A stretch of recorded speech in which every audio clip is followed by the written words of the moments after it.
Bro, imagine your son just won the biggest fight of his career. The room is buzzing, cameras are everywhere, people want to talk about what just happened in the ring. And then your dad, shirtless, 61 years old, starts marching around backstage screaming about a man who isn't even in the building. That's where we start tonight.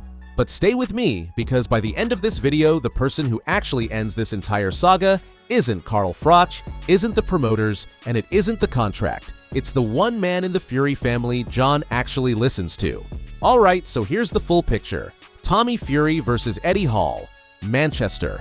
Massive event. Tommy wins by majority decision despite a 100-pound weight difference. Eddie Hall goes the distance. Shows heart, gets respect from everyone in the room, including Tommy himself, who calls him fit, not slow, and credits him for taking the fight. That's the story of the night. Tommy Fury winning. Eddie Hall earning respect. A proper Misfits boxing spectacle that delivered what people paid for. Except nobody is talking about any of that the next morning. Because John Fury, shirtless, 61 years old, apparently unbothered by the concept of letting his son have his moment, decides that the post-fight period belongs to him. And what follows is one of the most chaotic backstage sequences you will ever see at a British boxing event. He starts marching. Literally marching around backstage, calling for Carl Froch, roaring that it took 20 men to hold him back, getting shirtless on camera. And the target of all of this, Carl Froch, is not even in the building.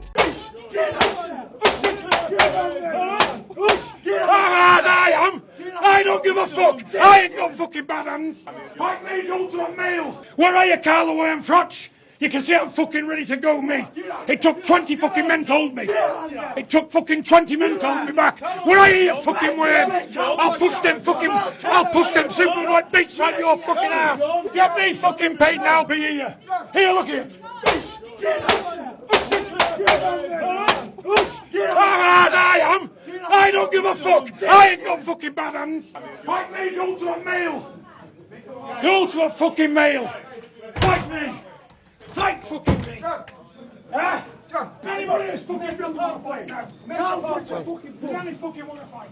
But I stand toe to toe, me. I don't give a fuck for no one, do I? I can only get knocked out. So here's what John actually said. And no cap, the quotes are something else. He calls Froch a worm. Says he's got a bumhole like a rabbit's nose twitching. Says Froch was running scared from an old man by not being at the event. Says his world titles should go to someone with a pair of nuts. Says there's no 12 or 13 stone man on earth who can do anything with him. 20 men had to hold him back. He's a street fighter. He brings different. And then he pitches the fight live at the press conference. Why don't we do this? August 1st, Tyson's comeback fight. Put me on the undercard. I'll fight the coward Froch. The biggest worm he's ever seen in his life. The room is nodding. Calla Sourland is listening. People are filming on their phones. John Fury has just gate-crashed his own son's post-fight press conference and turned it into a Carl Froch call-out event. Bro, the commitment is actually impressive. Wrong, but impressive. But here's where it gets crazy. Because this isn't new information to Carl Froch. He's been watching this pattern play out for months, and his response when it came was not what John was hoping for. The reaction to that line from the boxing world was immediate. Because it's one thing to say you'll beat someone. It's another thing entirely to map out exactly how little of your arsenal you'd actually need to use. Froch wasn't boasting about a knockout. He was essentially telling the world that John Fury represents such a limited threat that the full version of Carl Froch wouldn't even be required to show up. And that lands differently when you consider who is saying it. This isn't a man with something to prove making noise. This is a 33-2 former world champion who fought the best super middleweights of his entire generation, Kessler, Ward, Groves twice, calmly explaining that a 61-year-old journeyman with 8 wins and 4 losses would only need to see the jab and the body shots. The right hand stays holstered, out of respect. I will fight Carl Froch. Get me that contract, it will be signed. So all I want to say to Carl, I'm not getting into it with him. He's messing with a game old boy. Get me £2.5 million contract, I'll sign on the dotted line, and let's get it on. We don't need to a long time away, because that 61 ain't got that long. But let me tell you something, with me, I'm game. You think I'm going to embarrass myself by not fighting? Tony, I'm fighting like it's on like Donkey Kong. I just don't want to see that. I'll fight. I'm going to fight, you know, because at the end of the day, that's what I do. And what I want to do, really, is make history. I'll be the first 61-year-old man in history to ever take on a 3-time Hall of Famer in Carl Froch. I can't wait. I will fight Carl Froch. Get me that contract. It will be signed, and I will be there anywhere in the world. And I mean that. I've got nothing else. At the end of the day, we're going to have to sort it out, aren't we? Or else he's going to look stupid, and I'm going to look even stupider. Why are you so sure you beat him? I'm not saying I'm going to beat him, man, because that's just talking out my ass. But what I'm saying is, I'm going to give a good account of myself. I'm saying I'll have it, and I'm going to do the best I can. And if people don't get that, well, I can't help that. But how many men at 61 will want to get in there and do what I want to do? No one's doing it. No one. No one's doing it. But I will do it. They're all round the bend. We are, but that's what makes it good, isn't it? Hey, everybody's going to have a ton of content. I'm going to get a bit richer. What a fucking night. Johnny Nelson watched all of this unfold, and the word he kept coming back to was concerned. Not for Froch, for John Fury. Because an emotional man who loses himself in the moment, which is exactly what the shirtless backstage footage showed, is the worst possible mental state to walk into a fight with someone as cold and calculated as the Cobra. Tony Bellew went further. Said if his own father behaved the way John did backstage after Tommy's fight, he'd have pulled him aside and told him straight, "This is embarrassing." And that's not just a comment on the behavior.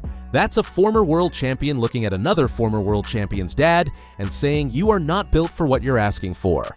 Wait for it, because here's the detail that changes the entire direction of this story.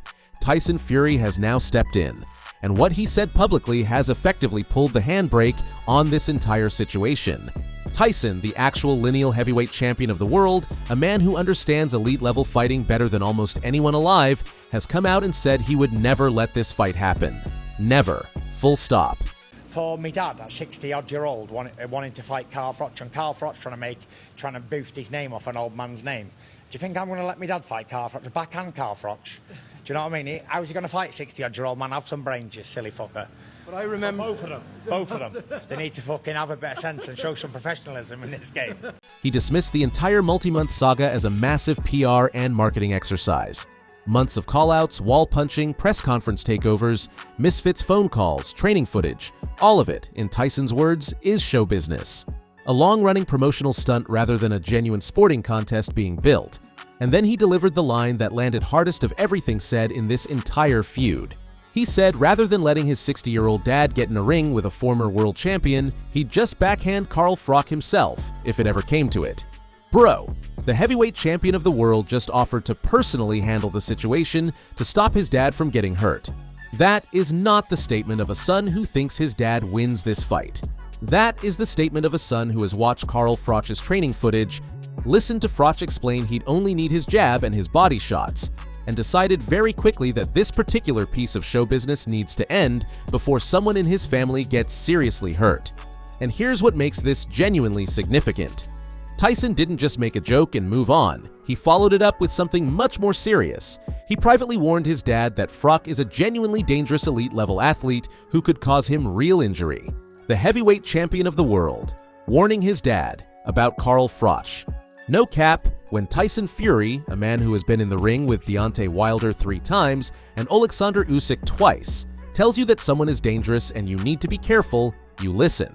That is not an opinion from someone who doesn't understand fighting. That is the most qualified assessment of Carl Froch's threat level that has been made throughout this entire saga.